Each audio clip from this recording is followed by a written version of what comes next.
First, retrieve your bacterial cells from the easy-to-open -80 freezer. Now grab your 10 beta competent E. coli cells from the tube rack. Oops, looks like your cells are more competent than you are. Pick yourself and your cells back up and head over to the heating block to thaw your bacterial buddies. Place your cells on the heating block and ensure that the temperature is at least 80 degrees for optimal thawing.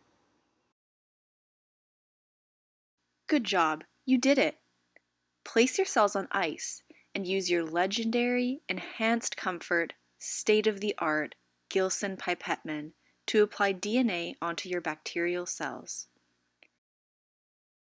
It is important that you apply your DNA at a 1-to-1 ratio to your bacterial cells so that you get 1 DNA per cell.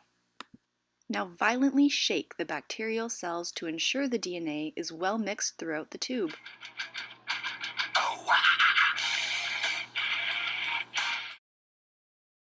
Astounding job!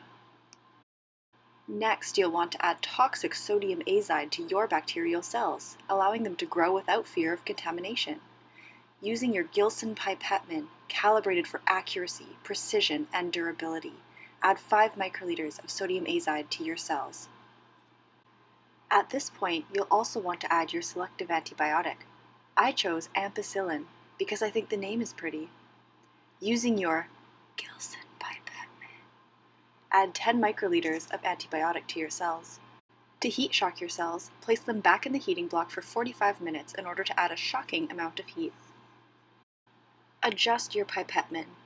Gilson offers a variety of pipettes in a range of ergonomic designs and volume sizes that enhance your pipetting experience and help you to achieve reproducible, reliable results. Add 20 microliters of growth media to your cells so that they have the proper amount of nutrients to recover. Delicately place your cells in the incubator overnight to allow for full recovery. Good morning. It's time to remove your cells from the incubator. You'll need to centrifuge your bacterial culture in order to concentrate the cells at the bottom of the tube. Oh, this centrifuge appears to be broken, but that's all right, we have an alternative. Using your own body, grasp the tube with force and rotate your capable arm in the air.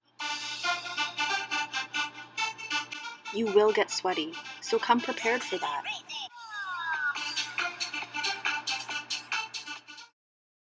Great form! Now open your tube and dump the supernatant onto a fresh agar plate. Use your hand to carefully spread the culture around your plate. Fantastic work! Good morning. There does not appear to be any noticeable colonies on the agar plate. But that's alright. They might be hiding.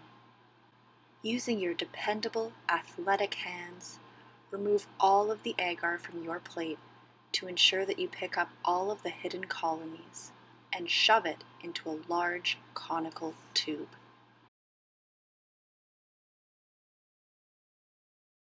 Make sure to get all of it.